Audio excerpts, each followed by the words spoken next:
daawadayaal haddii aad maqli jirteen gabadh baa la soo qarxiyey sidoo kale nin baa la soo qarxiyey waxaas oo dhan ba hadda waa la iskala tegay. horta marka hore aan muraayadaha siin war baan idin hayaa, cod baan idin dhegaysiinayaa nin social media garaan youtube caan uga ah oo yani codkiisu yahay cod dahabi. horta marka hore codkaan idin dhegaysiiyo isla qudhiba in aad markaasi dareentaan ama fahantaan ayaa macquul. السلام عليكم ورحمة الله تعالى وبركاته. صاحبتنا قيمها بدنا كحرن channel كده وينها يوتيوب. صاحب يال اسكو صور نقد وناكسن كسو. waxaan u malaynayaa inaad fahantay ninkani waa ninka iska leh channelka dadweynaha oo mid ka mid ah channelada ugu waxtarka badan channelada Soomaalida. waxa uu soo qaaday hees cajiib ah social media saacadihii ugu dambeysay isaga haysta. waxa uu soo qaaday hees cajiib ah oo walibana kuwa raabka ah, xoogay timaha jeegayada rubu soo jartay. dad fara badan oo Soomaaliyeed ayaa waxay u haysteen inuu yahay sheekh madrasadna haysta sidoo kalena YouTube-kana hibada Ilaahay siiyay uu ku soo bandhigo, balse wixii oo dhanba hees cajiib ayuu soo saaray.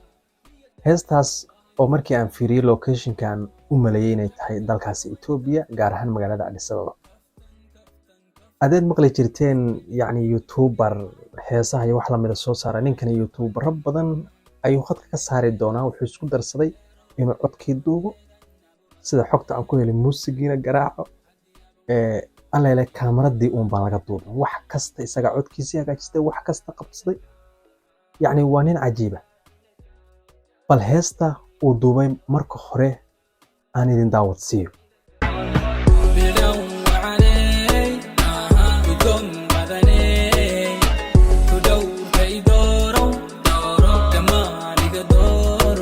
aniga qudhaydu inta badan heesaha ayaa wixii la mid ah reaction-ka soo bixi waxoogay nin iska wadaada oo maana timaha un baa ugu baxay mooyaan waxoogay nin iska wadaada, balse heesta uu soo qaaday waxoogay raab ah oo malaha loogu talagalay in jawiga lagu yara degsan. waa tan erayada iyo sidoo kale waxaba malaha isaga isla leh.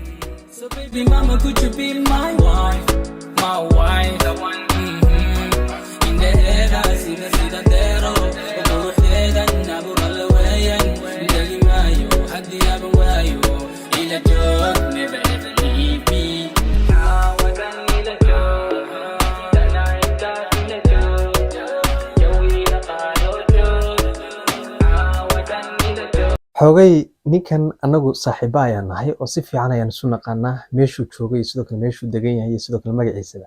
balse dadyo fara badan waa sida isagu doortay inuu ama yani inuu bulshada dadka qaar baa jira inta badanna fiiri adduunkan yani dadka xoogay wejigooda iyo wax la mid ah aan muujin soo gudbiyo waxyaabaha muhiimka. yani waxay ka fiican yihiin kuwa badan oo yani wejigooda soo bandhigo oo soo qayliyo oo qayle iyo buuq iyo mid kaan laga faa'iideen. xoogay waxaa jira ragga isqariya, rag badan baa jira oo YouTube-ka caanka ah oo codkooda iyo sidoo kale muuqaalkooda codkooda caansan yahay. waxaa ka mid ah ninkan oo channelka dadweynaha iskale. sidoo kale waxaa jira nin isaguna la yiraahdo Ogaansho. iyaguna YouTube badan baa jira, niman xoogay waxtar leh oo soo gudbiya. marka ninkani xoogay xagga fanka ayuu hadda kusoo biirayaa maadaama fanaaniin badan wax laga inuu suuqa ka saaro. ninkani waa nin cajiib ah oo khabiir ah, xoogayna wax badan oo Soomaalida anfacaya soo gudbiya, ku dhawaadna 500,000 wax ka badan haysta oo markaasi dad ah ay ku xidhan yihiin. daawadayaal marka ninkan ayaa xoogay social media saacadihii ugu dambeeyay hadal haysay. heestana waa tii aan idin daawadsiiyey. marka cod dahablihii isu bedelay markaasi fanaanka. fadlan muuqaalka sii share garee Soomaali kalena gaarsiiya page-keena Cabdiweli Nadaara.